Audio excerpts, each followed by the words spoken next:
Hey, everybody, Jim Cummings here. And if Tigger were here, he'd say, thanks, everybody, for bouncing on in here and enjoying the show. But before we go, I want you to do me a small favor. Hit like, subscribe, and give us a thumbs up if you're enjoying the show. Now, speaking of enjoying the show, enjoy the show.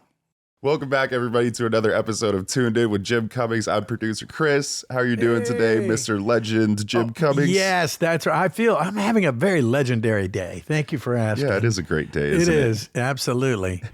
And you're all invited. We have a great episode coming up for you guys today. We are sitting down with Jim Meskimen. You know him, you love him. It was a great conversation that we had. Yeah, him, and when Jim shows up, you've got like a cast of thousands that you can talk to.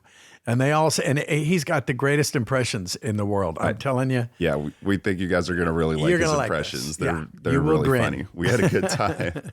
We want to give another thanks to Marisa LaMarche for last week's episode. That was a great episode too. And we've been having a lot of fun on this show lately. Yeah, absolutely. It's been a lot of good conversations. Yeah. Well, Mo's one of my oldest pals in the business, and he played my dad 65 plus times because he was Tasmanian Devil's dad, and I was Taz, and he was dad, and so Taz like daddy. And so we had a good time. You got to tune in. You got to be there. Well, we hope you guys enjoy the episode today. But before we get to that, we just want to remind you guys to like and subscribe if you like this content and you want to see more. Plenty of interviews, great content coming your way. And thank you so much to all of our Patreon subscribers. We love you guys. And if you don't know, Patreon subscribers get early access. That's right. They're watching episodes that you haven't watched yet right here on YouTube, and much, much more. They get episodes that don't even release here on YouTube. Ooh. And there's a whole lot of other stuff. So don't forget about Patreon. Check us out there. And Jim, you also have some merchandise that you sell, don't you? Why, funny you should mention it. I just so happen to be wearing, look at this, guys. Hop on, say Jim Cummings Shopify, right? Yeah, Jim Cummings Closet on Shopify if you want to get some of this sweet merch. I'm not in the closet, but I'm out now, and I'm wearing this. You can see, what was that, the Karate Kid? No, it's the Honey Kid. And anyway, there's a lot of cool stuff in there. And a little something for everybody, I think, right? Yeah. It comes in all sizes and colors, especially yours. And so tune in and spend too much. Lastly, I think you're going to be at a convention this weekend, aren't you? Yes. For those of you who are in the neighborhood and who aren't and would like to be in the neighborhood, do it in Las Vegas. And it's called Anime Las Vegas. I'm a huge star in the world of anime. Anyway, so be there. Come by and say hi, and we'll have a grin. Please. Absolutely. Absolutely. Okay, let's get into it then. Here's our episode interview with Jim Meskimen. We hope you guys enjoy it. We'll see you in the next one. All right, welcome back, everybody, to another episode of Toon'd In with Jim Cummings. As always, I'm joined by Jim Cummings, of course. Hello, everybody. Thank you, producer Chris. Thank you. I'm producer Chris, and today we have our special guest, Jim Meskimen. Thank you so much for being here. Hey, double Jim show. We're here at the gym together. And the crowd went wild. Yes, fantastic. Thanks for being here. My pleasure. Yeah, it's great to sit and talk to you. I mean, we've spoken very little in our careers so far. This will be the most so far. And we on the way in, we were cheating, and we listened to a podcast you did on Infinitely Less Interesting podcast. I don't even know the guy's name. I made that last part up. But it was very interesting. It was very cool. Oh, cool. Yeah. Well, I'll try not to tell those stories or to tell them in a different way. Yeah, that's right. Embellish. And I always think it's nice when, there's a legacy aspect. Because I remember that Mel Blanc tried to pull his son Noel into his footsteps. And it kind of didn't work very well because, Mel's Mel and everybody else, even so his son isn't. Yeah. And Paul Frees. Paul Frees has a son who's also very good, but just sounds totally different. I mean, you just can't. I did not know that. Yeah. Yes. And Paul Frees, can you tell everybody who may not know? I think everybody knows Mel Blanc. Yeah, well, but Paul if you Frees, don't know Paul Frees, he sounds like surrender, foolish mortals, or what is this, that, or yes, something like that in the haunted voice of the Haunted Mansion. Yes, and he had always had a kind of an Orson Welles thing. Absolutely, I heard they were mistaken for each other a lot. Yeah, I'm sure they were vocally, and I'm sure he worked hard at that to make that illusion complete. And you just had Maurice LaMarche in here not long ago. And he also is one of those people who's specialized in evoking that Wellesian delivery. Yes. But Paul Frees also, you may or may not know this. It's very trivial, but it surprised me. He is also the voice of the Pillsbury Doughboy. Oh, yeah. And Tony Curtis's female voice in Some Like It Hot. Did you know that? Wow. So in Some Like It Hot, the Billy Wilder film, where he and Jack Lemmon are pretending to be women. And Jack Hotel Del. And what was that? Hotel Del Coronado. Oh, exactly. And anyway, they when Tony Curtis was either unable or unsatisfactorily able to do his female voice, Paul Frees is doing that voice. Wow. That's incredible. I didn't know that. Yeah, Paul Frees' son, whose name escapes me at the moment because it's a name, wrote a book about his dad. And there's all kinds of interesting trivia, but he was just multifaceted, and he was kind of the guy to go to for everything. I mean, he's like one of these legendary characters in the day of voiceover where you'd have 15 sessions a day and you'd be driven around in an ambulance just to make all the bookings. And he also worked as like an undercover cop, something like this. You work with the police undercover towards the end of his life. Anyway, a lot of fascinating stories about the great Paul Frees, but mostly known to people at Disneyland in that spooky haunted mansion. Mm-hmm. Pillsbury Doughboy, and was he somewhere along the line the Green Giant? Very likely.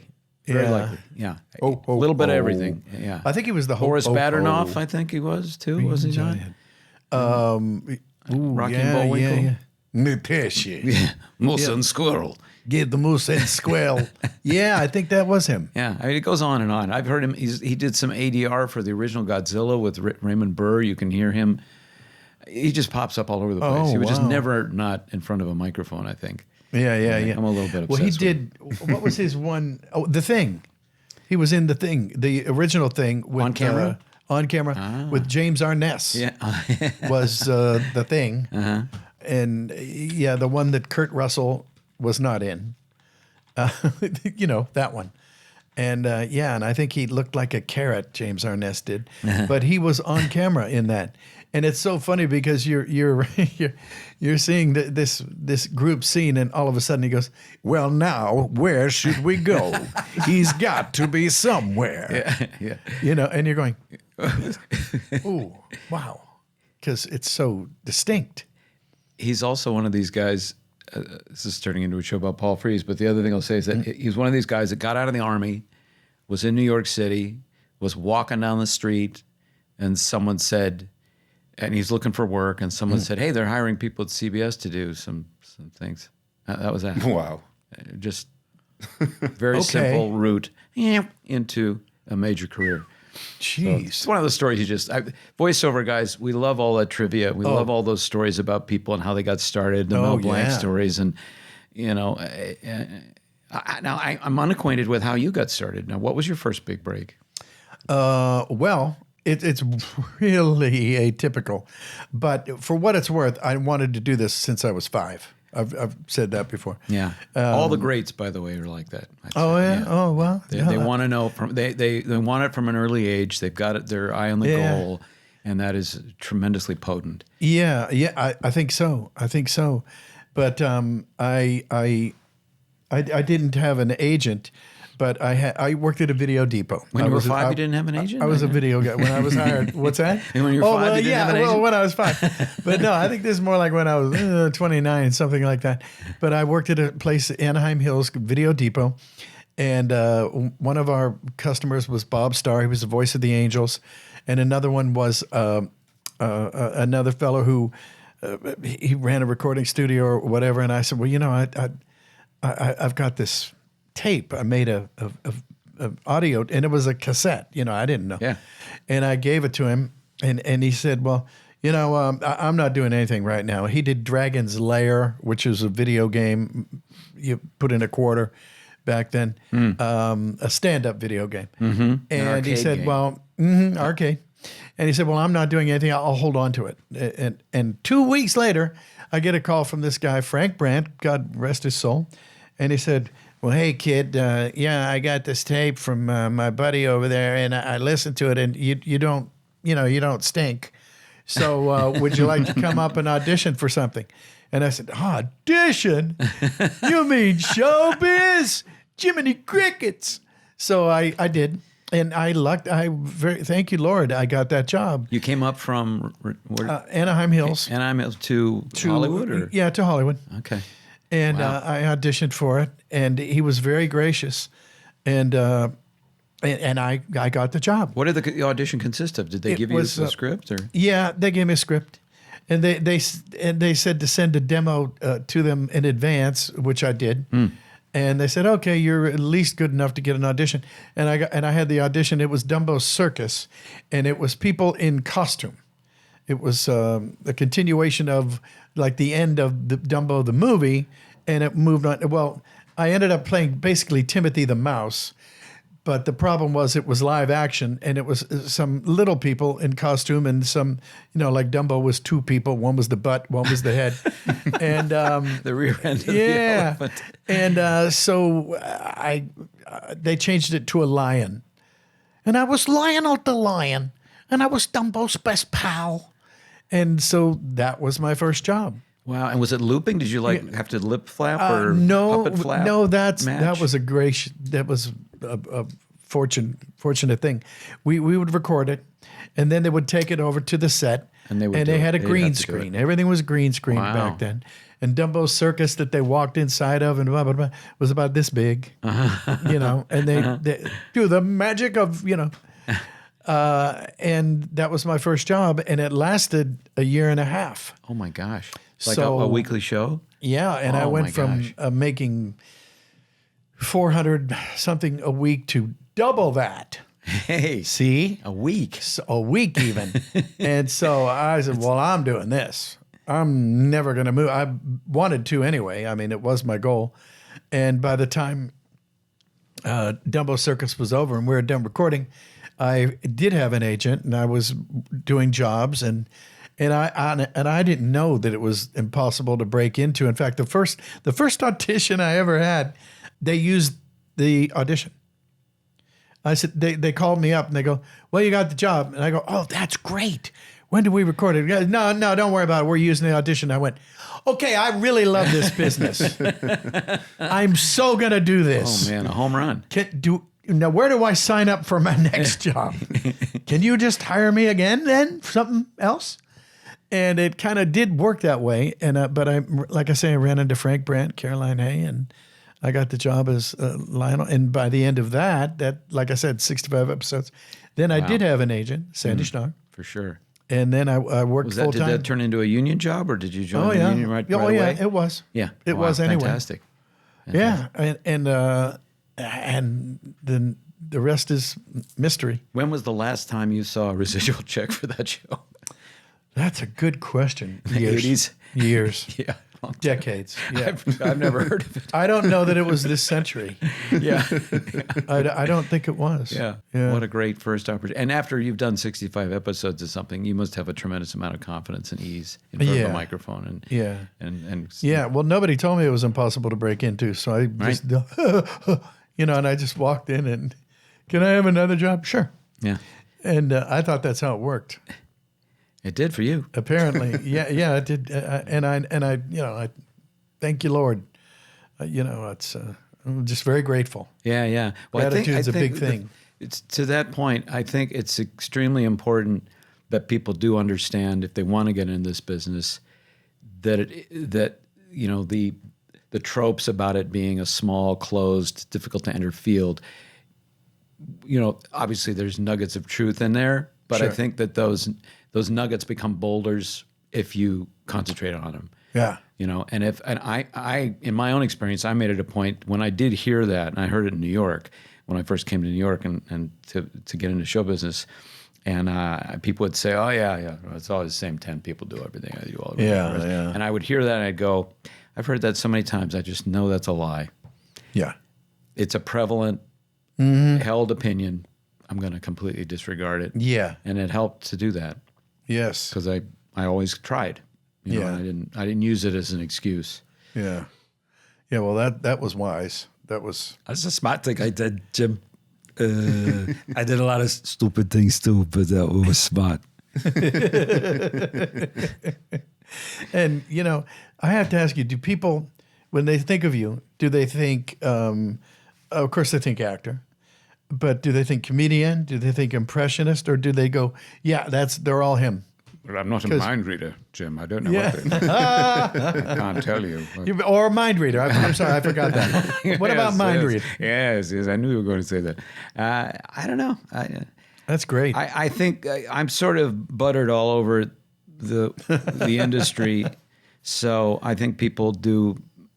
Mostly, I think if people think of me at all, I think they mostly think of me as an impressionist, and that's because You're incredible. That helps. Thank you. I've certainly worked on it a lot. That helps. I've worked on it a lot, and you're a wonderful impressionist too, I must say. It took me a long time to realize that was the tip of the spear in my career was impressions, because it's just so much a part of me. I don't think it's anything particularly special. In fact, for years I thought, well, doesn't every guy do this? This is what guys do, right? We imitate people. Yeah. It's not we teachers and friends, and this is not a did big you do skill. that too? Because my Aunt Grace has been, God love her, she's been in a lot of cartoons, and so is my Uncle Sam.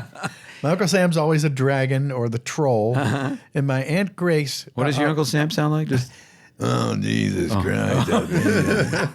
Then he used to call me James Psycholis. And there was some kid he went to school with, James. And then my Aunt Grace, this is the way that she sounded to me when I was 5. And I'm sure, God love her, my cousins are going, my mother didn't sound like that. But she ended up being Lieutenant Spinelli on Chip and Dale's Rescue Rangers. Oh, fantastic. Yeah. Yeah. So. Yeah, this is what we do. We extract interesting personas and try to sell them.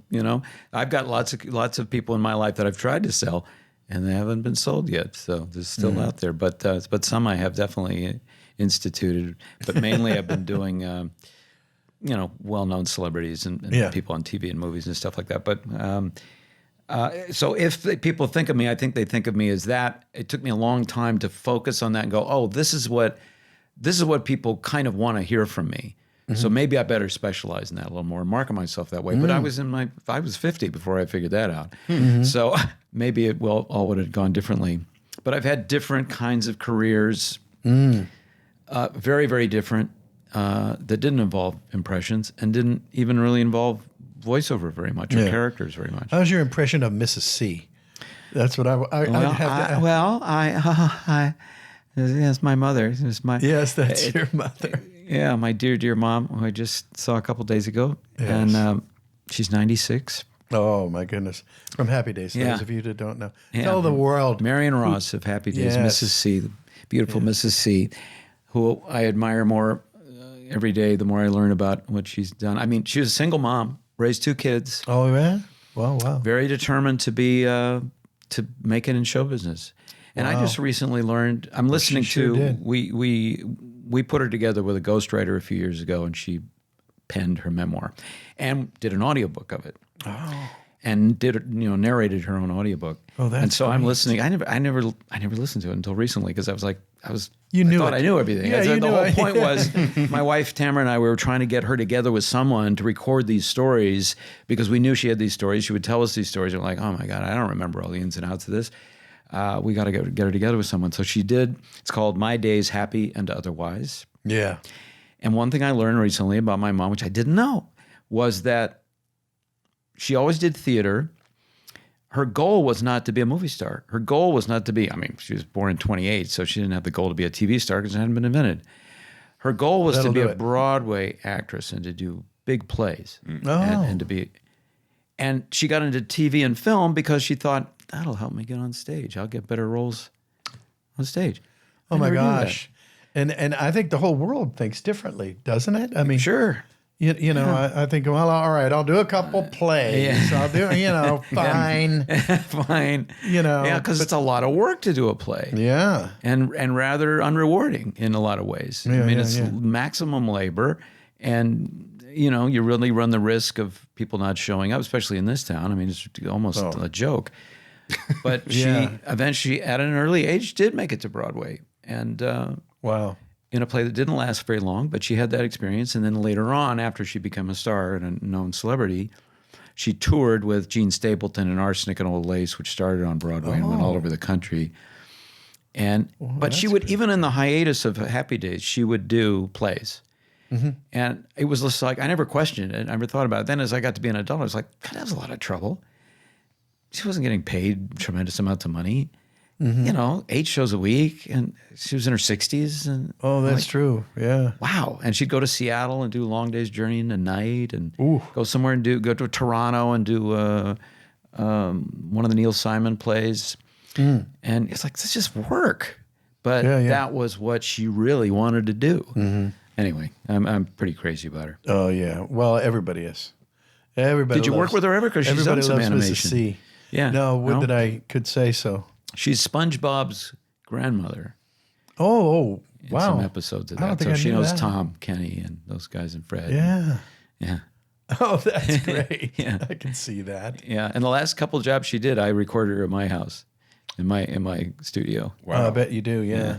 Yeah. You've been worked at home, COVID. Yeah. Yeah. Luckily, I was way set up for that. I do audiobooks. So 10 years ago, 12 years ago, an audiobook company sent me up with a booth, and I spent a lot of time there. That's really cool. Do you do audiobooks? No. You really don't need to. Yeah. No, but I wouldn't advise it unless this is a book you really love. I would do a Confederacy of Dunces, and I'm really, really fond of that book. It's probably the book I've reread the most out of, I'm a pretty decent reader. Who wrote that book? Good old, what's his name? Yeah, well, that guy. Yeah. Yeah, no, John Kennedy, no, O'Toole. No. Anyway, call in, folks. Yeah. Please. Yeah, that's Quick. yeah. But I can't. I've heard of it. I haven't read it myself. Yeah, Ignatius O'Reilly was the protagonist, and he's just a delicious character. And and personally, I'm John attracted Kennedy to- Toole. John Kennedy Toole. Yeah, I had the wrong Kennedy, but it's set in New Orleans, and I have a great fondness for New Orleans. I moved there out of high school. I was a deckhand, and Oh, really? I designed Mardi Gras floats for a few years. Wow. Yeah, Wow. a typical career path. Are you a visual artist as well? Sort of. I was anyway. yeah. They paid me, Yeah. Yeah. which was astonishing. Wait, I do this stuff for free. But yeah, I worked for Comus, Momus, and Proteus for about 2.5 years. Those are the names of the crews, KREWES, and that means parade group in New Orleans. And and then not Bacchus, Comus, Momus, Proteus, Olympia. They were over in Slidell. Everybody in New Orleans. Proteus, Olympius. Yes, Good spell. yeah, there you go. On Dasher, on that. No, but that was me. Yeah, Wow. it's How long were you in New Orleans area? maybe 10 years. Oh my Lived there. gosh. So you probably got a good Cajun accent and all that stuff. Oh right? yeah, I've That's good to I've been have. designated Cajun a lot, like at Hanna-Barbera. Oh, that's good to have. Yeah, because I've never nothing learned it. pisses me off, and I'll get this off my chest again. I probably have. Listen up, everybody. Is they'll say, okay, now we need a Cajun. That ain't gonna be no problem there. I'll tell you what, I'm a Cajun, and I'm thinking, no, yeah, that's really good. No, you're not. How about that? But I did get the Cajun letterhead. He was from them Teenage Mutant Ninja Turtle, and they talk like that. And that was, for what it's worth, that was literally my the voice of my first. Because I'm sure you do this too. He was my first captain on a tugboat. He was on the old Dutch. You never forget your first captain. You never forget your first captain, and he hated my guts. I got some Yankee college boy. This is my last time on the river. I got to put up with your little pink ass out here, and I'm sorry. I'm from Youngstown, Ohio. And but I picked up on the Cajun accent, and I've like I say, I've used it. For sure. For sure. No, it's so great. Yeah. That's a good one And to Ray know. the Firefly, Princess and the Frog. Mm-hmm. You know he from down there, yeah. Will you come on, we pass a good, don't make me light my butt. Oh, nice. And so, yeah, that's me. I love the dynamics of that. That's fantastic. Yeah. I mean, You're quite a sponge, too. I mean, I am. I'm a total sponge. I mean, and I find it's the best way to learn an accent that I've ever encountered is to actually make friends with somebody from that place and just kind of be them, and because they'll give you, first of all, you're in the room with them, you're right with them, living life in some respect, and so about their viewpoint, their background, and how they hold themselves, and so much. So much data comes from just a direct thing. Far better than just checking on YouTube and looking at some little interview with someone who's just, what I do a lot of the time agree. too. But if you can actually be with someone and that's your buddy, and that's how I learned the Australian accent, by knowing a lot of people down in Australia, people down in Sydney, lovely people that are, delightful to speak with. Yeah. And it would be hard to learn it other ways. I think it's easier. My first boss, you made me think of my boss, who I worked at an art supply store. I'm also an artist, and I worked at an art supply store in high school and ran deliveries. Oh, nice. And my boss, Mr. Aufhauser, was German, who had been in the Second World War, moved to England, and was so he had sort of a hybrid accent. He was German, but he would say, "Young man, we've got to get you on the road." And it was this sort of British-German thing. And I was like, that's cool the way he sounds. I don't think I've ever used it in a part. But I can't believe, and I heard both of them. That's pretty good. Yeah, that's just me being him. So it's Yeah. all those little indicators are there. Do you play any instruments or have a musical background? I love to sing. I never have learned an instrument. I started to learn, I got interested in the piano, but never really... Because I drew cartoons and I drew constantly. That was kind of my little artistic flow, and I just focused on that. And I regret not knowing how to play keyboard. But my parents were divorced, so I go to my father's house on the weekends, and he was a guitar player and a folk singer. Oh, and we would not professionally, but that was his kind of hobby, and he was good at it. And he would sing Jimmy Rogers songs, and he would introduce me to a lot of music. And he would play guitar, and he and my sister and I, my younger sister, would sing every weekend for an hour and a half. Wow. Before dinner. Let's eat his guitar and smoke a cigarette. And no kidding. We'd sing The Fox Went Out on a Chilly Night, pray to the moon to give him light. We'd sing these old Texas songs or whatever. Little kids, sing along with that. It was so sweet. And I didn't think anything of it. You don't. When you're a kid, you're just like, no, this is what we do every weekend. We do this. But later on, I realized, I learned that singing is a fairly simple activity. It's nothing. I mean, if you want to be a professional, I guess, and get training, then it's like a whole big thing. You can go down that road. You can, dig that row really deep. Did you ever get trained do training for singing and little here and there? But I since that wasn't really where my heart so much lay, I was already like, I can sing enough. And I've sung for Disney a bunch of times, and I'm good enough to, with help, muscle through something. I just quickly, I worked on a game called Epic Mickey. Oh, which you probably were on too. Yeah, I think I was in there somewhere. Yeah, I'm sure you were. There were a lot of characters. Black blots on the screen or whatever. Yeah, I remember that. Exactly. Yeah. And so Epic Mickey 1, there was a character, and it was all these kind of backwater, that's not the right word, but ancillary characters of Disney that they had in the storeroom somewhere that they still owned, and they wanted to kind of, revivify. And there was a character of a mad doctor, this big Slavic-looking guy with rubber gloves and a white lab coat, that was it for Epic Mickey 1. I think I know that dude. He still has a shop on La Brea. Brain transplants. Yes. And hair. But anyway, so that was like in Epic Mickey 1, that was all he did. He may have said a couple things, but he just kind of laughed maniacally. A couple of years later, they said, hey, they're doing Epic Mickey 2. Were you on that one? I don't I don't know. I don't So they said, well, the Mad Doctor's back in Mickey too. And I'm like, oh, well, that's good. I show up and it's like 5 ballads. Ballads? Ballads, songs, that big guy musical that you numbers. just did? Singing.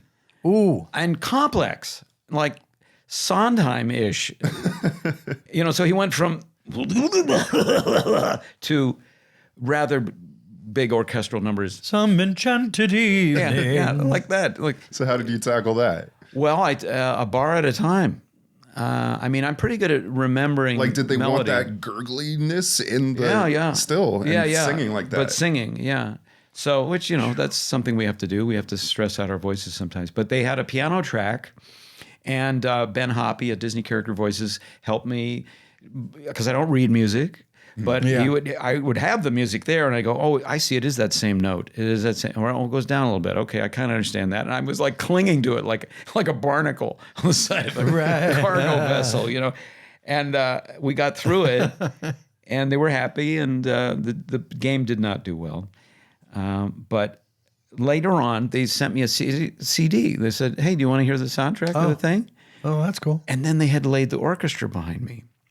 And when I played it, it was this weird disconnect of like, when did I do this Broadway show? Oh, yeah. Because it's now everything. Because you probably just were going with the melody Just a at track. that time. All I heard was a very simple piano track. Anyway, so I Came tried out to of- sing. came out I in the love to wash. sing, but I don't play a musical instrument, to answer your question. Yeah, the reason I asked was just because with impressions and from the people that we've talked to and had on this show, it seems like you all have a really good ear and really good at hearing your own voice. Yeah, and you're interested in that. You're interested in the vibrations and in the pacing and in how much air is in it and the speed and the velocity and all of the things that make up an impression, I think a lot.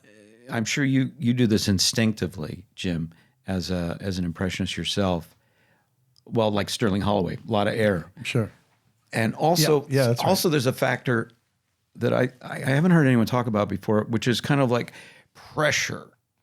How much pressure is contained and being modulated by the voice? Because we're kind of relaxed and we kind of let things come out. Other people have.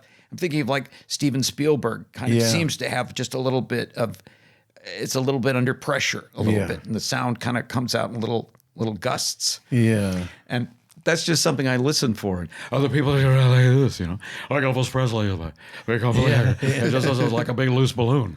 Yeah. Pat Fraley pointed that out a long time ago. He would notice. And it was, he was quoting Dale Robertson.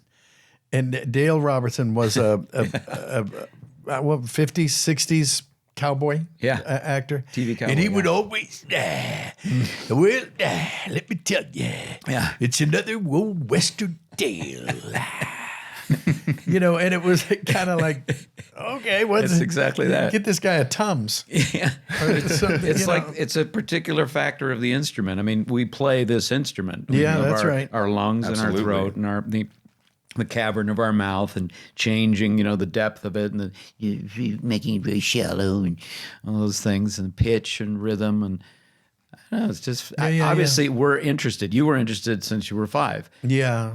And it was just basically just doing impressions of everybody that I could, so that's what got me going. And like I said, I would do impressions of people that nobody knew. So new character, and I'm sure you've done the same. Yeah. And hybridizing them, putting them together. Yeah. What was your first gig in show business? Did we touch on that? I mean, like number 1. First paying gig was really nepotism. Perfect. Yeah. I was on an episode of Happy Days. And I don't remember auditioning. Well, that must have been awful. I don't remember auditioning. I think it just got handed to me. Sure. And now all these years later, it is a famous episode referred to on a daily basis. It is the Jump the Shark episode. And I am a young man on the beach that announces that there is, in fact, a shark. That's and I wonderful. say, I think Ralph or Potsy comes out of the surf and says, what's going on? And I say, they got a shark out there. They got it penned up until Marineland can come and pick it up. Exposition. Wow. And then if you unpack that. You sound just like you. Yeah, actually. I'm much more like this. That much tighter. But still, look, I'm in great shape back then, 17 years that's old wonderful. on the beach with Jerry Paris's son. The director's son is also in that scene with me. There's a lot of nepotism on that one. But the funny thing about that is, funny or weird, is that people think jump the shark. It's come to mean something. What does it mean to you, jump the shark, when a show is jump the shark? Jump the shark, it means, to me, I've always understood it as, we got to do something. We got to do something. We're losing losing viewership here. We got to jump the shark. Exactly. Is that what it Yeah, that's definitely, I think, one of the definitions of it, or one of the ways that it's used. Another one is like, wow, this show has outlived its welcome. It's overstayed its welcome, and they're resorting to stunt casting and bizarre things. And let's do a musical version of the show, of SWAT. And so that's the way I think of it. But weird thing is, Happy Days ran 11 seasons. That was the 5th season, the Jump the Shark episode. Wow. So had it really jumped the shark? I don't know. They still had a lot of mileage ahead. Ron was still on the show. He didn't leave until season 7, I think. When did he? He left? I don't even. Yeah. Oh, yeah, that's right. To direct. Yeah. He always wanted to direct. Yeah. From a young age. I mean, he had it as an actor by the time he was probably Ron Howard. By about 8 and 9, he was like, oh, what other jobs they have here? Oh, that looks interesting. That's cool. I've worked for Ron a few times. Been in 5 of his films, and a very remarkable guy. As it happens, I watched 3 Andy Griffiths yesterday. I just, TV Land. I gotta watch this. Great show. Oh yeah, and Don Knotts. Oh my Lord. God, Don Knotts. Did you ever work with him? You must have. No. Would that I Never did. I'm sure you have a Don Knotts in you. Well, I met him one time. Yeah, it's not one I specialize in. I need to dig deep and look at him. How long does it take you, like when you hear a voice that you want to impersonate, or how long does it take you to develop that sound? It's no set time. I mean, some I'm still struggling with, People like Alan Rickman will have to sort of back up and prepare myself. Oh, that's really good. Really, really. But it takes a lot of practice. That's really, really good.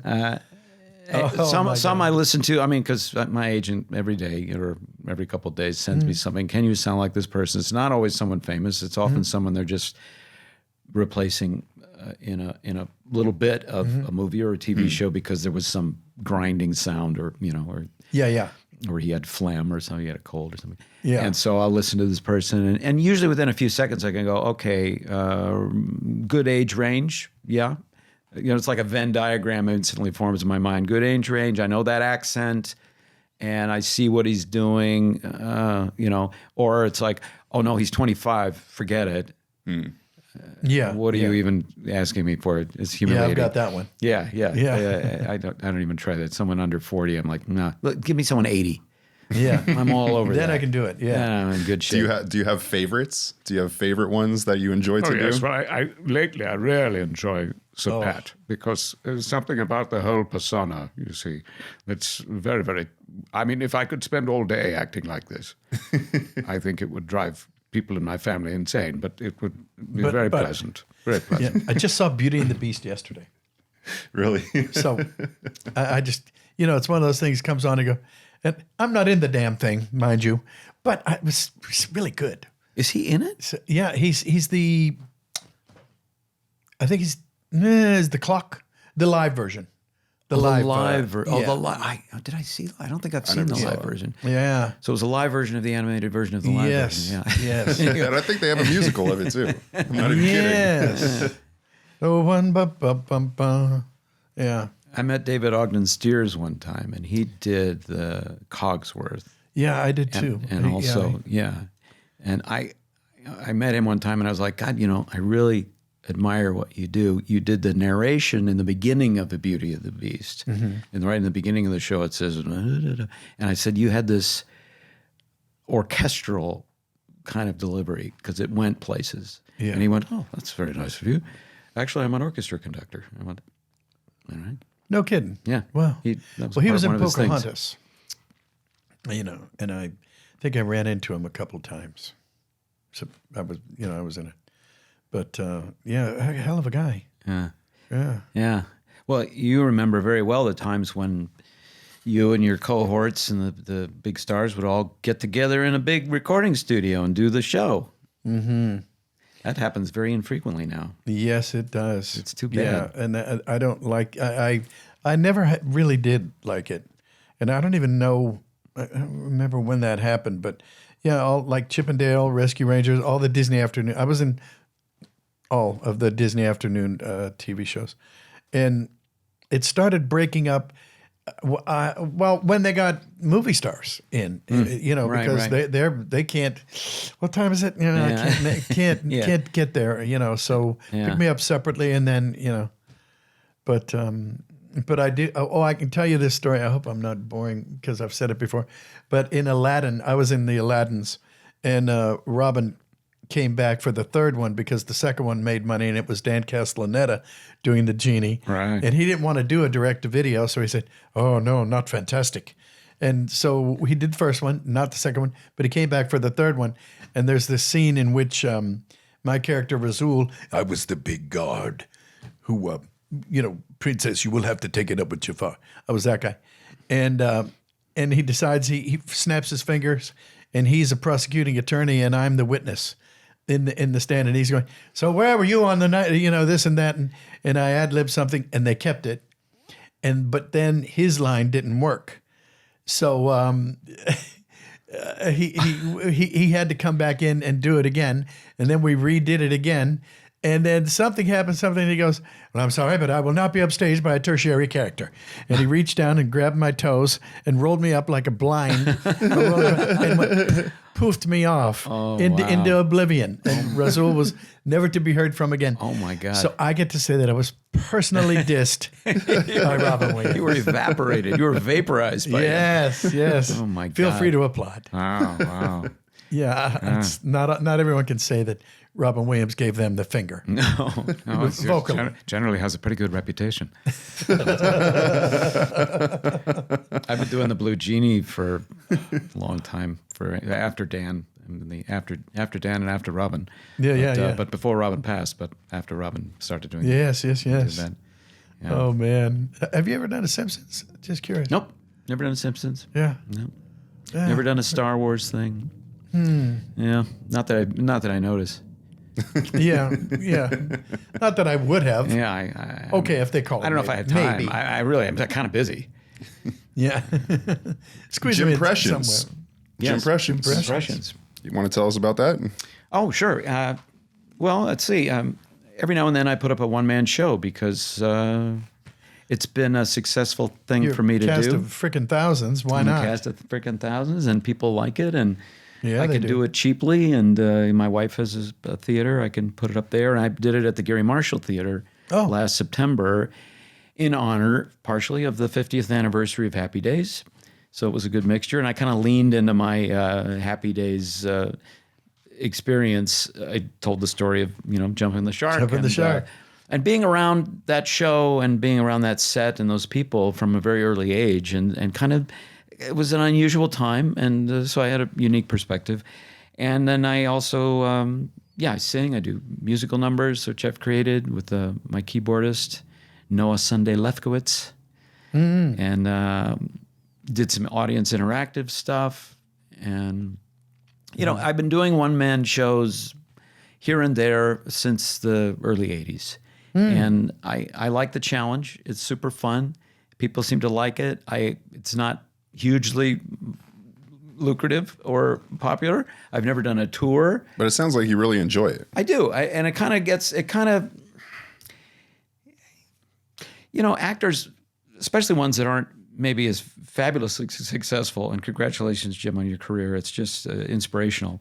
But for the workaday actor who's still trying to, struggling to break in, who I really count myself among, you need to sometimes convince yourself of what it is you do that's good and can be appreciated. And I find that if I do a one-man show, I kind of get it. I go, okay, I see the reaction. I see that people like this. Yeah.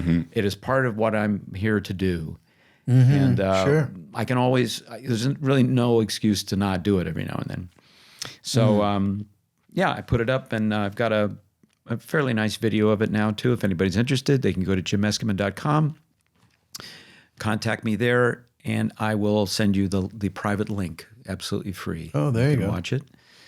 And, it's, like I said, I've done a lot of different things. I am very interested in being a TV and film actor, and I continue to pursue that very avidly. But I am aware that I have this skill. I worked on Landman with Billy Bob Thornton, the season finale of that show. And, Nice. and I went, and I was like, God, what's Billy Bob Thornton going to be like? And Yeah. What was he like? well, he was cool. I actually had a really good time with him. So he is the star of that show, obviously, and we were filming in a hospital, a real hospital in Fort Worth, and his sort of assistant guy, who's not bodyguard, but his major domo, who was also, we used to be Axl Rose's assistant, was taking care of him, and he said, That's a natural Billy Bob said, progression. it's a natural, same kind of group of rock and rollers. He said, hey, Billy Bob said you can hang out with him if you want in his room. And I'm like, okay.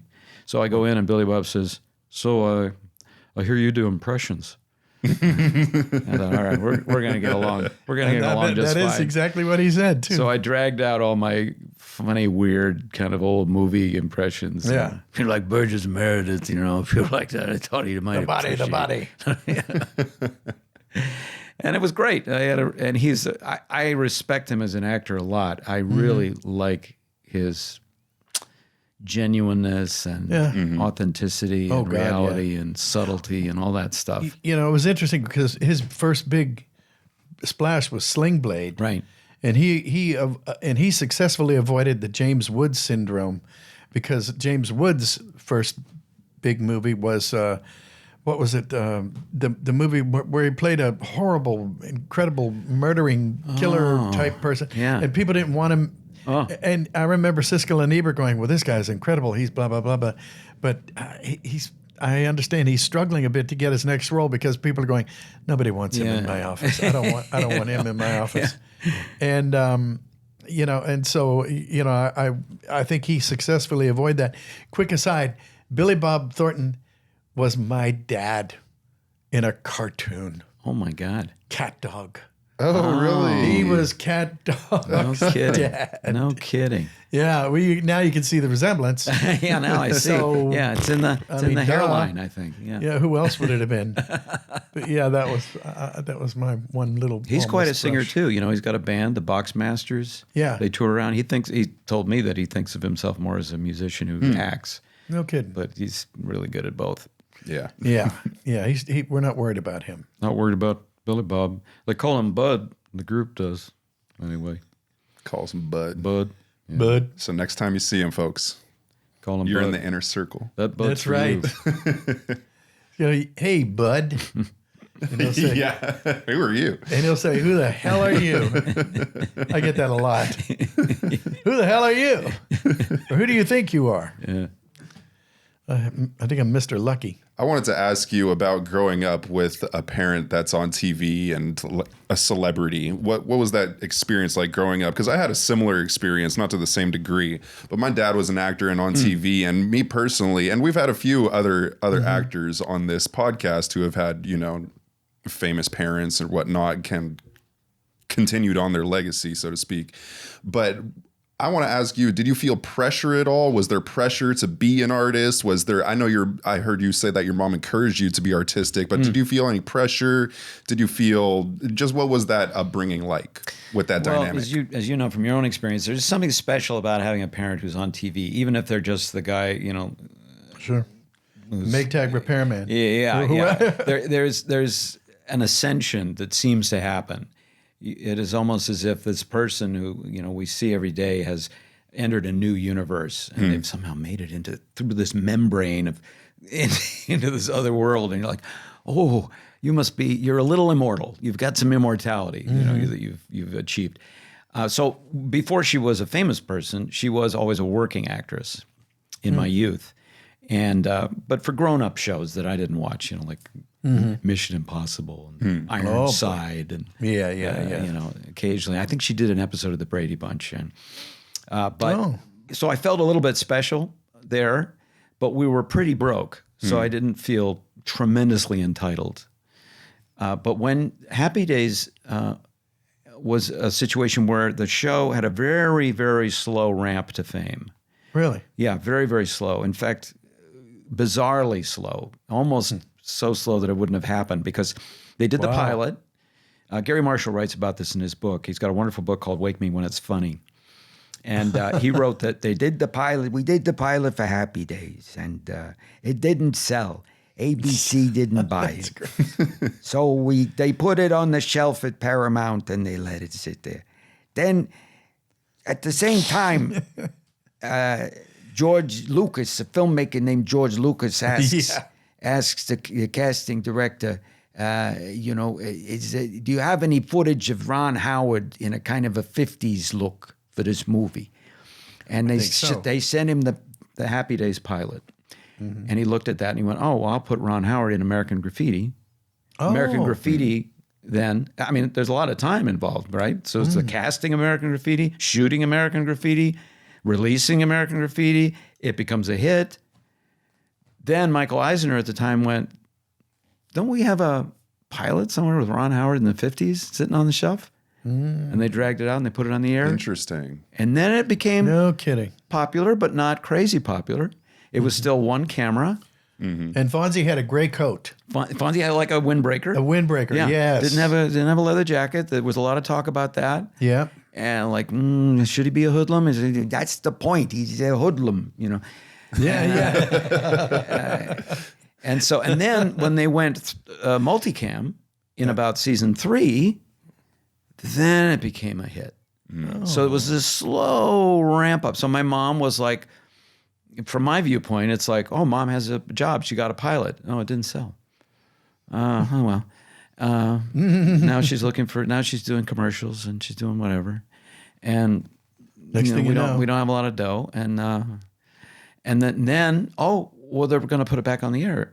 Oh, they are? Oh, and then it's a little series. Like, that's nice, but she's not making tons of money.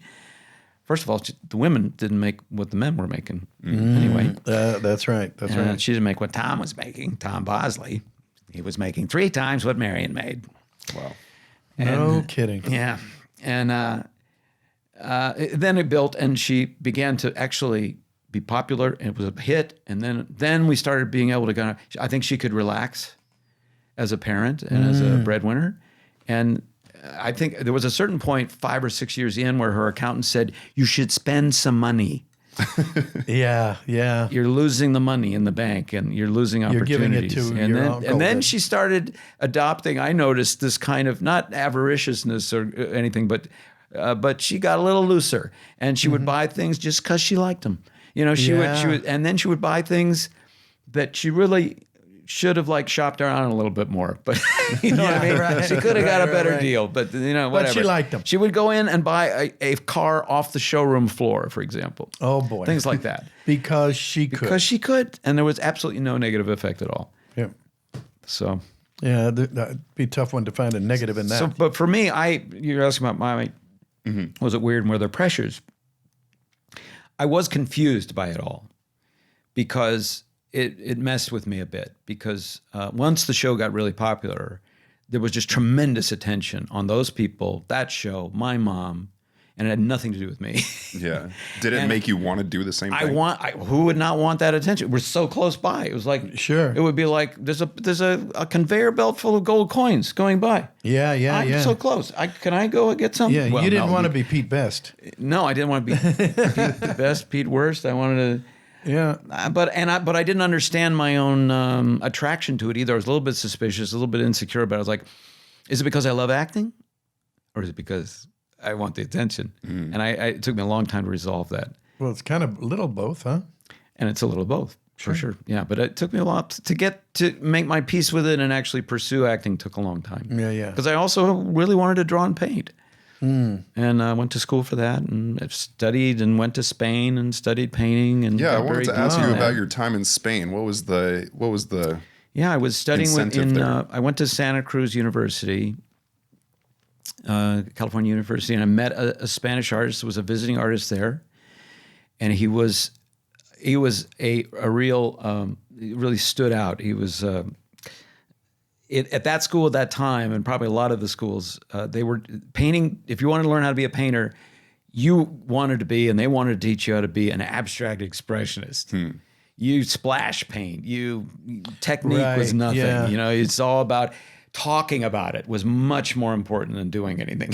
It was like if you could talk for an hour about a painting, you were cock of the walk. But my friend Miguel, who later became my mentor, was a guy whose class I got stuck into because I couldn't get into this popular guy's class. They said, "You're going to go to Miguel's class." I went, "Okay." And I go to Miguel's class, and he is a classically trained Spanish Bellas Artes painter. The guy I'd been looking for all my life. So it was a lucky break.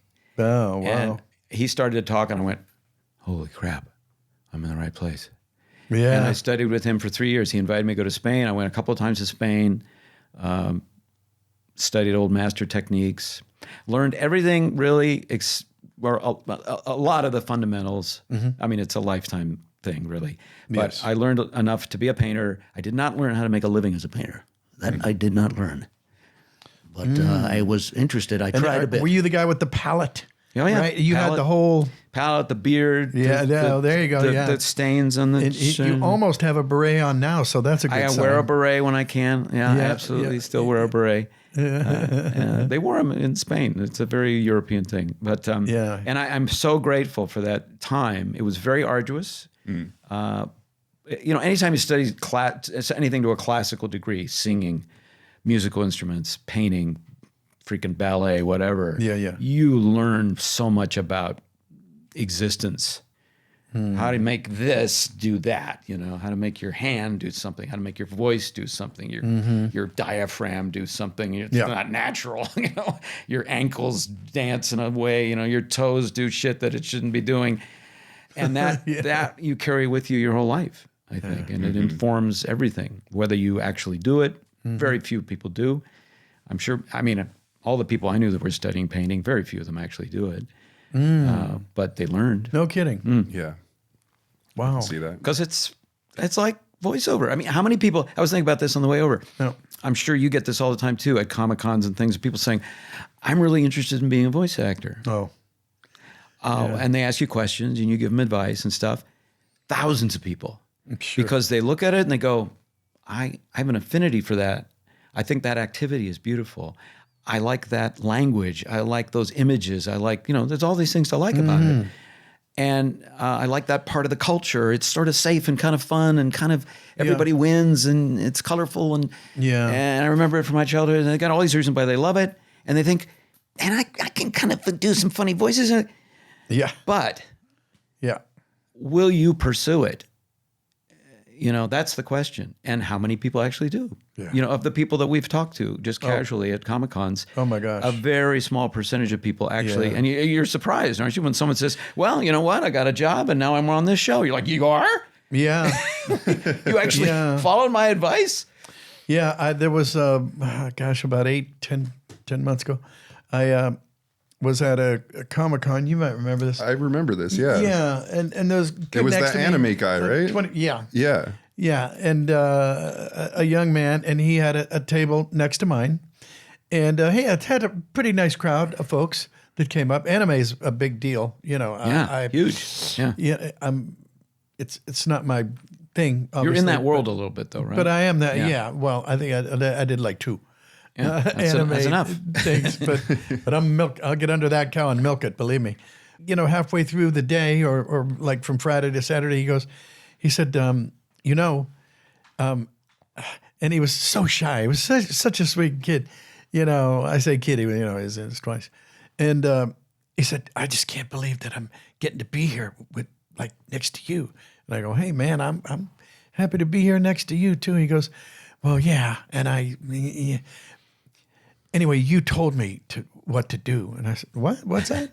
He goes, Do you can't? Yeah, you know, you would never remember this, but you told me that you know, it doesn't anything. You don't nothing to it but to do it, and that you did impressions of your aunts and uncles and the guy who ran the corner store and everything. And anyway, I kind of did that, you know. And then I got this anime job, and everybody likes it. And he's showing me this character. I don't know who the hell it is. And it was so gratifying. It was so sweet because he said that I helped him get into the business. Didn't he have like a signed picture from you back in the day too? Yeah. I swear he brought like the autograph from the conversation, and he was like, "You signed this for me, and I did it." Yeah. Yeah. And then he went off and did it, you know. And I gave him, here's my little advice. I don't think we covered this, but, you know, if you do a perfect impression of somebody, that's gold. I mean, because you never know when you can use that, a famous person. And if you do a terrible impression of a famous person, nobody knows who the hell you're doing. You know, you think it's the greatest John Wayne in the world, and they think it's, you know, Fred Flint's. They don't even, that's a new character. You know, and then if you do a perfect impression of someone nobody knows, like my Aunt Grace and Uncle Sam, God bless them, those are new characters. And so there's a lot of ways, a lot of things there are free arrows in your quiver. Yeah. You know? Yeah. And you never know when you get to fire them. Yeah, I totally agree. But that's an example of the outlier, the guy that actually had the gumption to do what you recommended. Yeah, and doing it helps. You know, saying you're going to do it, and how many times have you been signing an autograph or doing this or that? And they go, you know, I'm going to get into this. I'm going to do this too. Yeah. Oh yeah. Oh yeah. Yeah. I said, so what are you doing? Have you been in plays? What do you mean? No. I want to do voiceover.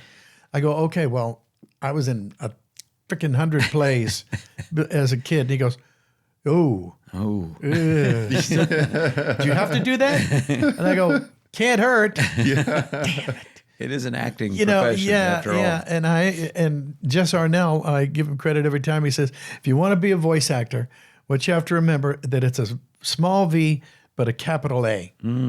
Yeah, great. Yeah. So that's... Jess knows. Yeah. Yeah, Jess, he knows, and he would know. Yeah. And so you guys should be carving that into stone, by the way, out there. But yeah, it's a curious thing. It's a curious thing. And I think the younger you are that you, because I'm sure you had this bug at an early age, the younger you are when you decide, you know, the longer you have to aim at the target, the more true your arrow shall be, I think. Aye, verily, yeah. Yea, verily. I think so, yeah. Thor, right? Okay. But when you first started to say that simile, though, I thought about, you know, if you draw the long bow and you don't release, it's not... The fewer times it's going to hit the target. But if you shoot a lot of arrows, absolutely. Yeah. I think you learn about you, learn about the art form, you learn about people's reaction, what you're doing. It's just learning. I think it's fair to say that with your career, you shot a lot of arrows. I mean, just doing my research on you, I couldn't believe how many different projects you've been on in so many different mediums, voiceover, on screen, all these different ventures. And one thing that I was thinking about, I played sports my whole life. I played football up until a professional level. And it just kind of reminded me, seeing your career and your credits, of like how most people don't know 99% of the players in the NFL. You know your Tom Brady's, you know Reggie Bush, like these big celebrity names. But I mean, there's 65 players on every team. And some of these players have 15, 20-year careers, It's rare, but they exist and nobody knows their name. And it brought a question up into my mind, and like, what keeps you, please don't take this like I'm trying to like say like, how dare you? No, but I want to know because as an actor myself, who has like little day player credits here and there, like what keeps you going? Like what keeps you coming back and keep pursuing and going? Debt, actually. Well, that too. But there's got to be like a more serious like drive to it, because it's hard. I mean, I know it's hard, you have from experience. To generate interest. You have to be interested. And it's true that after decades and decades, and sometimes bang your head against the wall, your interest wanes, and you go, what else is there to do? And I'm guilty of doing that a few times. But I find that that interest is within our control. We can get interested. We can develop interest, and I try to do that. It's part of the reason why I do the Jimpression show. I have to. It forces me to get interested in like what will audiences like. What should I do? What can I do? What are my resources? And usually your mind starts to work on it. And when I watch TV, I know my wife and I watch TV together mostly, and it's mostly what she wants to watch because that's you too, natural huh? marriage, happy marriage, which is fine. She has good taste. But when I watch TV, I realize I watch TV somewhat differently than she does. I am dissecting it, and I am looking at the actor, and I'm watching what the actor does, and I'm very rarely carried away and like, oh, what a great story that was. I've just seen so much TV and so many films that I'm looking at, wow, how he held his hand. And my wife is just kind of absorbing it and enjoying it and having a great time, doing it the right way. Yeah. And I'm doing it the bullshit way of just like kind of like studying and thinking about the voice, thinking about all kinds of stuff that doesn't really have much. And if you ask me what the story was, it's research. For me, it's like my excuse is that I'm researching things. Do you enjoy the Housewives of Fill in the Blank as much as I don't?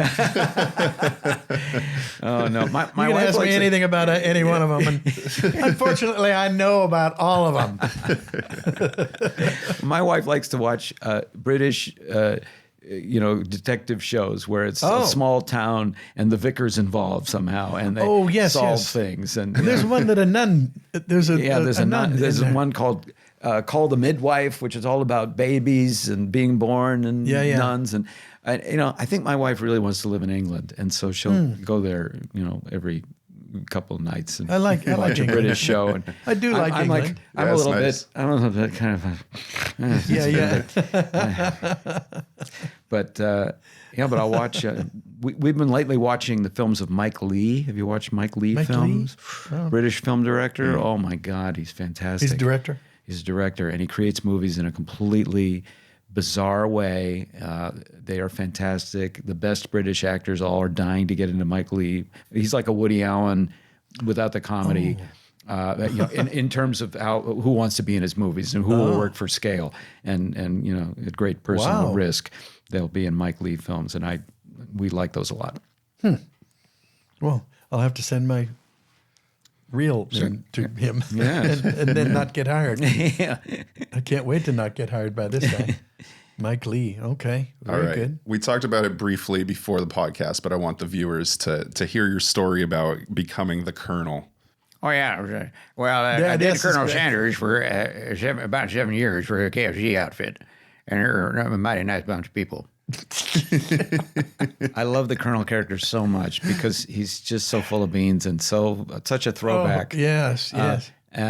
And so this was I'm getting one hungry of those things. For some reason. I really want something smell fried. the gravy. Ooh. So I was doing what I do when I want to get work, and I was just looking through my. I used to look through a Rolodex. Now I look through my emails from 2 years ago, 3 years ago. Who haven't I talked to for a while? And I came across this guy who was a copywriter. I'd done a ill-fated voiceover campaign for Sony. I'd say ill-fated because I did like 3 big voiceovers for a TV campaign, and then like the week that it was released, Sony had some sort of huge debacle and suddenly went, we don't want to talk about ourselves anymore. So they took it all off the air. Was it the hack? The Sony hack? It was the hack. It was the Sony hack, yeah. I think. And anyway, so that went away, but I had met this copywriter who wrote the copy. And so I wrote him, I said, how are you, Devin? And he said, I'm good. By the way, how's your Colonel Sanders? And I went, whoa, it's pretty effing good. Yeah, it is. Because I can hear Colonel Sanders. I mean, I was a child. Yeah, I remember that. And he did his own advertising. Don't forget your grandfather's overcoat. That was in the recipe. Was it? Remember that? I don't remember that. Yeah. That's so funny. They were trying to get him, give us the secret recipe. And he said, well, there's some don't forget your grandfather's overcoat. And boy, he really put one over on them. Oh, you randy chap. Yeah, exactly. So I sent him a demo, and then he liked that, and I sent him another demo. And I had auditioned for the Colonel physically for an earlier campaign, like a year prior, and I'd done the voice. And I for wasn't on camera? right. Yeah, for on camera, they were looking for a colonel at that point, and I was like, I don't even know why I should bother to go on this. Not really the right type, but I went, and they were like, there may be a world where we use your voice, and blah, blah. So I knew then that, like, wow, okay, I think I sound like him, and they think, more importantly, they think I sound like him. Yeah. So that was established in my mind. So when my friend Devin said, "How's your Colonel Sanders?" I went, it's surveyed out rather well. So I sent him a demo. I sent him another demo. They hired me to do a demo. So now the flow is reversed, and I'm making money. And then they hired me to do a voiceover, and then another, and another, and another. I did it for 7 years. Wow. And I had a lot of fun because I took that character and made my own content with the Colonel quite a bit. I would do these because they didn't care. Mm-hmm. They didn't care at all. Nobody. I have a YouTube channel and I need content, so I would do conversations between Colonel Sanders and other notable figures. They would call up on the telephone. Good. And one thing I think I like to pride myself, or the thing I've noticed about Colonel Sanders, it makes it sound so much like him, is that I want you always to hear his mustache. Oh yeah, his mustache is rather important for the sound. You see. So I would do these. I've got tons of videos online of him talking to Robert Oppenheimer and talking to Humphrey Bogart and talking to Marlon Brando and talking to whoever I felt like I could imitate that day. Sure, I would go in the booth and I used to script them, and then I went, I'm just going to improvise them, and I'll do one, then the other, the one, and the other, and then I'll go back and edit it and kind of overlap them and edit a bit. So the illusion of him talking to these famous people, and he's always just on another channel. Yeah. Oh, so it brings me a lot of joy. Yeah, you make some really good content. I just saw your YouTube channel, and your Instagram is really funny too. You do a lot of funny skits on there. Yeah, my daughter and I, it's her job to help me load up a lot of Instagram stuff. So she does these. Hey dad, what do? And we don't contrive it. She actually pounces on me and says, do Joe Biden, and he's explaining Can you do Joe Biden? Your Joe Biden's so good. You're not getting out of here with that. The one that went viral was Joe Biden explaining the plot to Star Wars. So there's a galaxy parked on the, it's not that kind of galaxy. It's just the robots, and they're not the droids you're looking for. Any of them. They're not the droids you're looking for. Droids, nobody's looking for droids. Come on. Anyway, never mind. Come on. Come on, man. Come on, it's perfect. Come on, man. No, you're a dog-faced pony soldier. That's so funny. So funny. That's delicious. Yeah.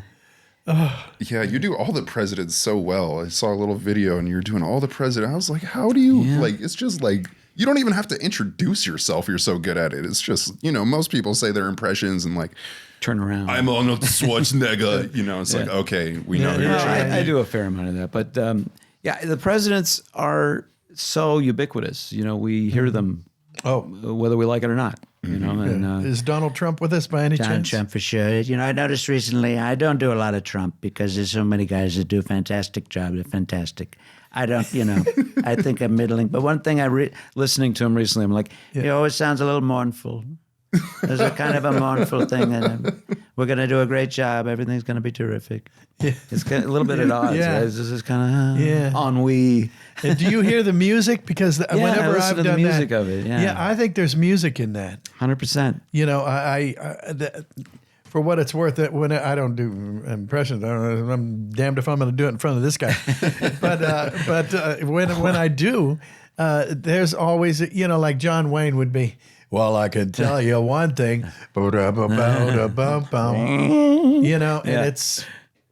there's music in it, right? Because there's rhythm, and there's all those other things, tonality and pitch, and how this is another thing I've noticed about human beings. We all have voices, and we actors tend to really modulate a lot more than normal people. Yes. And us in our normal lives, we don't modulate quite so much. We're going down to talk to the guy at the CVS or something like, I have an appointment at 5 o'clock. We everything's kind of floating along this level. And most people, it's almost as if there's a governor on it, the wavelength. and Yeah. they don't want, unless it's like, hey, dude, don't do that. You don't really vary from that. But everybody has their own kind of vocal signatures. You can actually see it when you're looking at a piece of software that's recording. And it's beautiful. It is music. It's exactly like music. Yeah. And it's a beautiful, it's like birds all have bird song. They don't think of it as song. They're just yapping, But people are like that. We're like that. Yeah, and always, whenever a bad guy, it's like soundtracks, because it's always reflected like on the Rifleman. But when the bad guy's sneaking around the back of the barn in the night, boom, boom, boom, boom, boom, boom. Gotta slow it down. Song. Yeah. Slow it down.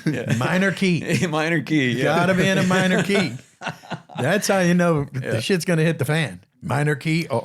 That's a big trend now that's happening with trailers and soundtracks. Is they'll take some sweet song from our past and they'll give it a minor key and have some plaintive kind of vocalist singing it, and you're like, ooh, that's a scary song, and it's like zippity doo dah or something. Yeah. It's so true. Oh God. There's this one. There is someone walking behind you. Turn around, look at me. I can't think of the movie that used that. And I thought, oh my God, that was this romantic song from when I was like 5 or whatever years. And then you hear it now and it scares the crap out of you. It's been Tim Burtonized. Turning around and somebody going, we just are manipulated by it. And it's a beautiful thing to notice and capture. And you do that so well. Oh, thank you. My goodness. Thanks, Jim. You're very kind. And I wanted to ask you, when you first started working, who was the first big kind of stellar voiceover person that you interacted with? Oof. Wow. Geez, for me. Well, the first show I ever did was Dumbo Circus. And the live action one, sure. I'm a fan. Yeah. Oh, yeah. But Hal Smith was on there, the great Hal Smith. And he was Otis Campbell on the Andy Griffith Show. He was the town drunk. Yeah. And I walked in and oh God, my younger brother, his friend Dave from Youngstown, callous sophisticate that he is, came out and he said, I'll never forget. He goes up to Hal Smith and he goes, "Okay, it's nice to meet you. Now don't take this the wrong way because I'm not trying to insult you. You know who you look like? You look like the drunk on Andy Griffith." And he goes, "Well, this is because I had a drunk on Andy Griffith." And I went, oh. So he was my first biggie. Have you ever met somebody that's kind of intimidated you, knocked you back a little bit, like some big super star? Sure. Or, Yeah. Often. Yeah. Sure. Mostly. Yeah. Mostly. Yeah.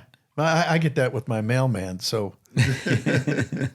Yeah. Yeah. I've worked with a lot of on camera and behind the mic too, with a lot of big guys and Oscar winners and I bet. Yeah. I worked with Daniel Day-Lewis on There Will Be Blood.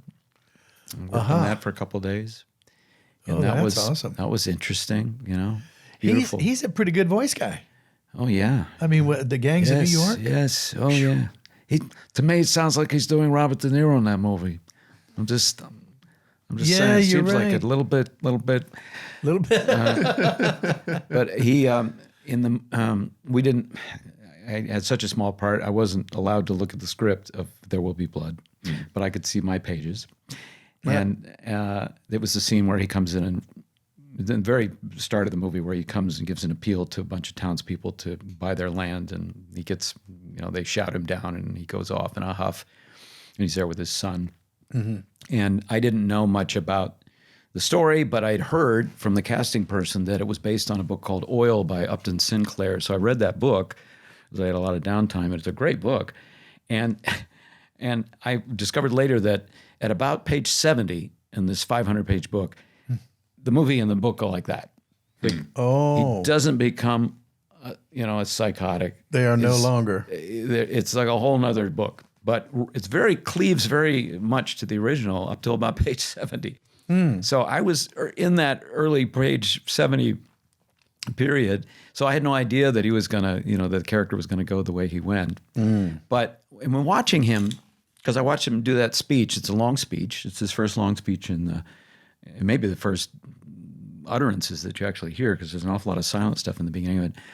And, I'm watching him and, he's just I believe he's the guy. I believe we're here.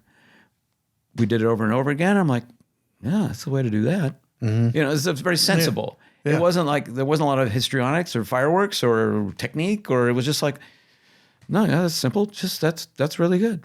Yeah. Like, yeah, that's a good actor. Yeah. Of course, he does other magnificent things in that film, but yes. And I met him, and his character name was Daniel, and his name is Daniel. So there wasn't a lot of like, oh, now he's being Daniel. It's like, well, yeah, he's arrived as Daniel. He's only Daniel. So I shook his hand, and he said, oh, nice to meet you. Was he in character? He was. Yeah, he stays in character, right? He was doing that John Huston kind of voice. Yeah. So he stays in character the whole time, but that makes sense. It's the sensible thing to do, you see. So like Jim Carrey with what was it? Oh, the one about Andy Kaufman. Yeah. Truman Show? Not Truman, Andy Kaufman. Andy Man Kaufman. in the Moon. Yeah. Man in the Moon, I think. Yeah. I worked with Jim, too. Worked on The Grinch. On The Grinch. What was that set like? Oh, it was great. What was that set like? What an amazing set. It's such a work of art. It was like being inside a huge work of art. So, and then all the characters were all decorated, basically. And that's in a soundstage. And that was on a massive soundstage at Universal. I was there 4 months. Abu Dore. That's right. 4 months. How long is that makeup? 3 hours a day. 3 hours, like total or putting on? No, another hour to take it off. Dang. Hour and plus to take it off. Always felt good to take it off. But I loved having the makeup on. It was fun. Yeah.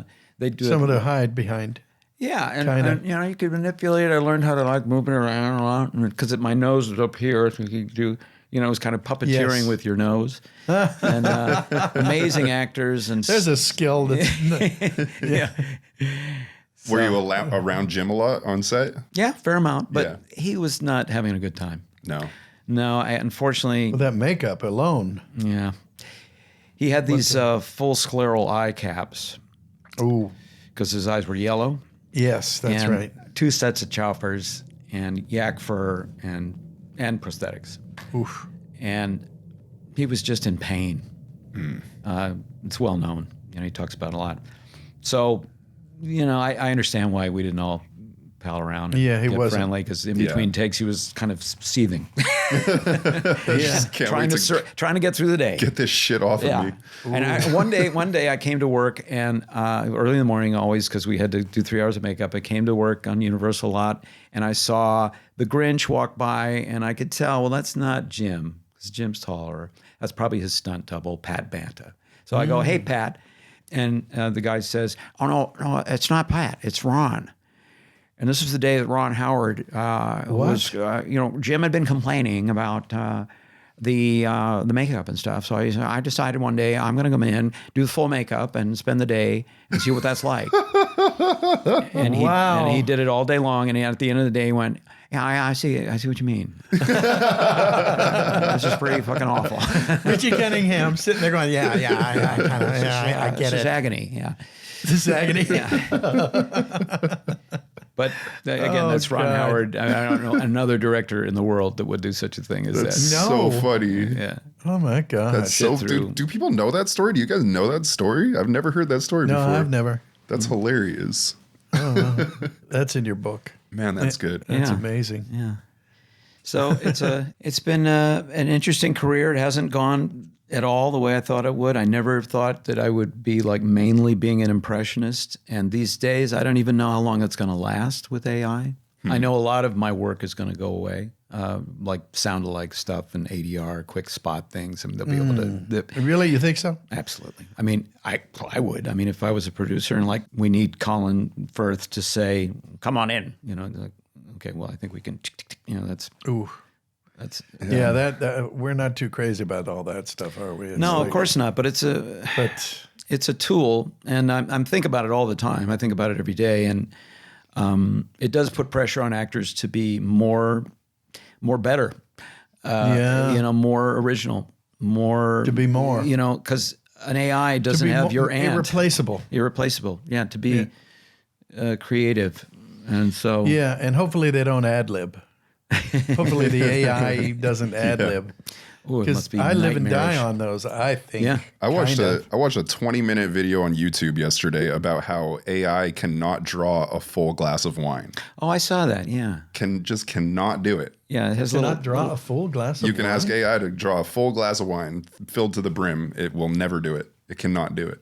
What kind of weird It's the weirdest thing ever. And limitation this is guy that? like goes into like this whole explanation for 20 minutes, like debunking like why the And who found that out? this just random YouTuber. Some wino. Yeah. Some wino, yeah.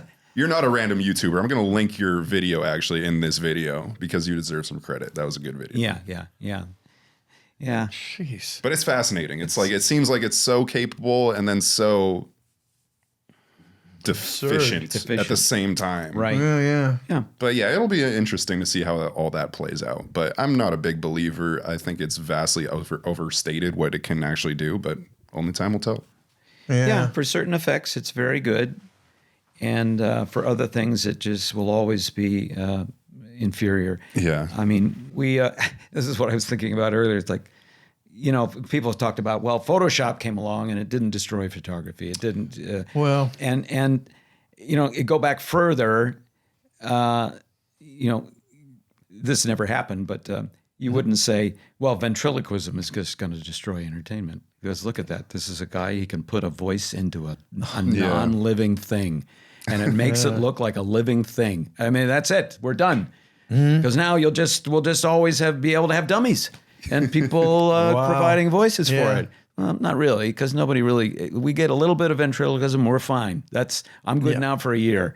I had 2 minutes, I'm done.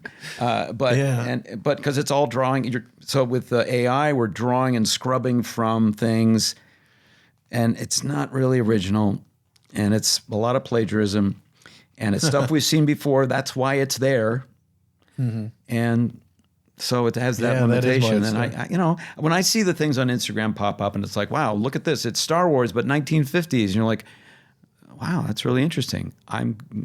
I'll take 40 seconds of this, but it's not going to change the work culture. of art. Yeah. Completely compelling. That reminds me of this line in I, Robot with Will Smith, and he's sitting down interrogating, the android. And he's like, can you make a work of art? Can you write a symphony? And the android looks at him. He's like, can you? Yeah. Yeah, you better Okay, get... wise guy. Yeah. Yeah, I could if I could. I know a guy who knows a guy. Yeah, that's right. Well, this is why we respect the That's great pretty artists, good. the great composers, the great writers. They somehow find the time, find the interest level, develop their skill. It's a miracle. If a machine does that, it's not a miracle. It's plagiarism. It's a program. Yeah, and it's programming, and it's it's digits, Yeah. Yeah, hard to be Math. empathetic with it. something. But I can see a lot of work disappearing because it would be just like we talk to robots all the time on the phone. Yeah. Because it's like And we all love it. and we're like we'll put up with it because you can't really imagine somebody doing it all day long. Yeah. Saying please hold and all that. Yeah, Unless it's outsourced. yeah. I get that with a lot of actual people. I feel like I'm talking to robots. Well, that's true. It's very we true. have to exert our humanity, right? And that's the key to any kind of success with anything is first be there, be present, and be willing to communicate with other people. And to have that evolution, and I think it puts a lot of us on notice. How unautomatic can you be? Yeah.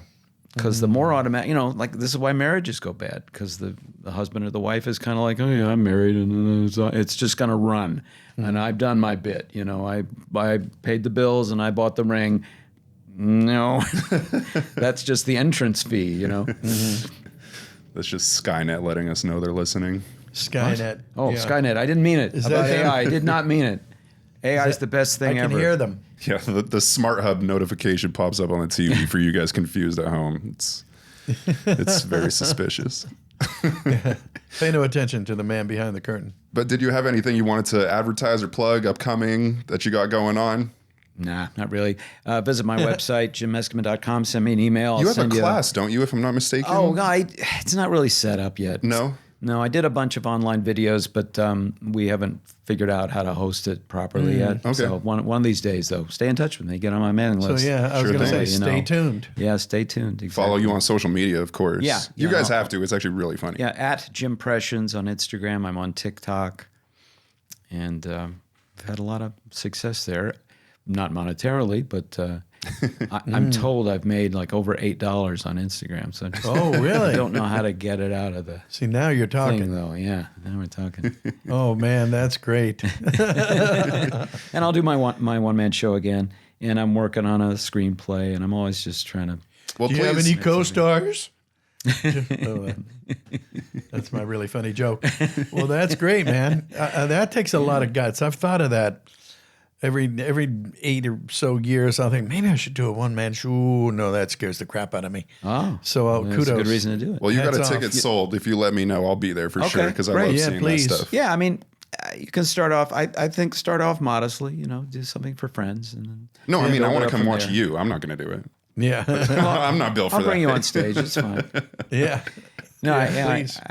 I've always enjoyed. I didn't become a stand-up. That's another lifestyle. It's Yeah. kind of what I do. There's probably what you do too. There's a little overlap Yeah. in that world, but that's a very specific trail. Mm-hmm. Yeah. And those guys, you got to work it. Yeah. And you got to be willing to go through the agony of it. And apparently Yeah. it's pretty agonizing. It looks like hell. Yeah. But then if you surmount it and actually get established, you could make I went one time to see Eddie Izzard at the Hollywood Bowl. Oh, And I looked around and I looked on my phone. How many people fit in the Hollywood? 17,000 people Jeez. to see a stand-up comic. And they all had a great time. Jeez. I thought, if I could do that, I think I'd be pretty happy. yeah. So Yeah, still no looking for a way to do that. But he started off just busking and doing all kinds of crazy nonsense, No kidding. on Yeah. the streets in England. Well, that's The dress fits. Yeah. Very brave. Very brave. Very brave. I can't There's see him doing it. one more thing that we do on this show. It's a little game that we play if you're yes. if you're game to play, and it's a little voice swap game. Sure. And since you do so many impressions, I thought it might be fun Okay. to do the voice swap with impressions. How do you feel about that? So Jim will say a character line of his, say Winnie the Pooh or Darkwing, or I need to branch out more. I need to think of more How about characters. Maybe Ray. Yeah, just one of his characters. He'll say a line, and then if you repeat that same line but in an impression voice, just pick a voice. Okay. And then we'll you go want me to vice announce versa. what it is, or does it be self-evident, or do you want to assign it to me, or do you want Yeah, you just pick. I'll just pick. I have confidence we'll be able to tell. dealer's choice? Okay. There you go. So maybe Ray from Princess Yeah, and we the don't. Frog. Yeah, we don't do Ray very much. Yeah, we don't do Ray very much. Okay. Well, you know what they always say. The women love a man with a big back porch. Well, you know what they say. Women, they love a man with a big back porch. Matthew McConaughey. Matthew McConaughey. Yes. All right. That'll be part 2 to the game. We'll guess. Yes. So the pressure's on. All right. You good? So far, we're tied. Okay. Now, do I feed him something? Yeah, Sure. yeah. Yeah. You feed him a line, and then he'll Okay, good. So, wish for something outrageous. Oh, wish for something outrageous. That has to be Robin Williams. That has to be Robin Blue Williams. Genie. And Tigger. I don't know Dan Tigger. Yeah, 100%. Paul Winchell, the great Paul Winchell. Yeah. Oh, Right? yeah. That's my an old impression pal. of Paul Winchell. Yeah. Yes, yes, Did you know yes. Paul Winchell? Oh, yeah. Yeah, I knew him well. I went out with his daughter for a while. Really? Yeah. In high school. Sure. Yeah. And I know her very well, too. And I guess this is slightly uplifting, but I feel like I should tell this. I don't think I've ever told this, but Paul was a buddy of mine. I mean, I actually knew him, for years, and I would do Tigger when we very, very, very, very first started, late 80s. He was still going back and forth to Africa to cure hunger. Knucklehead Smith, Tigger, cure hunger, obvious career path, and Artificial heart. Artificial heart. I forgot that one. Yeah. But he came in, and you never know when he's kidding around. But we were sitting there at score one doing something. I was doing Pooh, he was doing Tigger. And he came in and he had a driver and he was helping him. And he was kind of tentatively coming up the steps. And you're going, oh, geez, oh, man, what the heck? And he said, hey, how you doing, kid? And he sits down and I go, how you doing, Paul? And he goes, I've been better. I go, what? Okay, what's happening? And he said, well, I had another stroke. And I said, oh, gosh. And I can sympathize because, and I said, so what and he goes, well, put it this way. Go like this with your hands. I go, okay. He goes, I can see the space pretty well between my palms. And I said, oh. He goes, yeah, I got a driver. I said, you got a driver? Oh, jeez. Well, I'm sorry. I'm sorry. My whole family really did. We all have strokes, and I told him that, and I said, so what does this mean? And he looks over at me and puts his hand on my shoulder, and he says, it means I want you to take care of my little buddy for me, Tigger. Mm-hmm. And I get goosebumps telling that story. Gosh. Wow. And so, yeah. Wow. So anyway, there you have it. Story, man. Yeah, but bittersweet story. Yeah. To end with, not sad, uplifting. I would think. I think full of hope. Beautiful that he knew who was going to take that over, and he passed over the reins to you in that way. Yes, yeah, that's actually good for you. That's the way I've thought of it. Yeah, that's the way I've thought of it. Yeah. Well, and then that inspired my joke. I said, when I finally pass on, I hope I, have enough characters that there's 5 people that get a gig. Yeah. That's not bad. Yeah. That's not bad. That's right. But thank you so very much. Oh, my pleasure. It was great to sit and day. talk with you, man. Absolutely. Real Thank you Meskimen, so much ladies for and being here. gentlemen. All right, that does it for another episode of Tuned In with Jim Cummings. Don't forget to like and subscribe. We appreciate all of you guys watching. And don't forget, you can find bonus content on Patreon. We're really uploading a lot on Patreon, so go check us out. Thank you to all our Patreons on there. And I think that just about does it. I think so. We will see you in the next one. Jim Meskimen, thank you so much for being here, and we'll see you later. Thank you, sir. Thank you. Yeah, thank you. That was fun.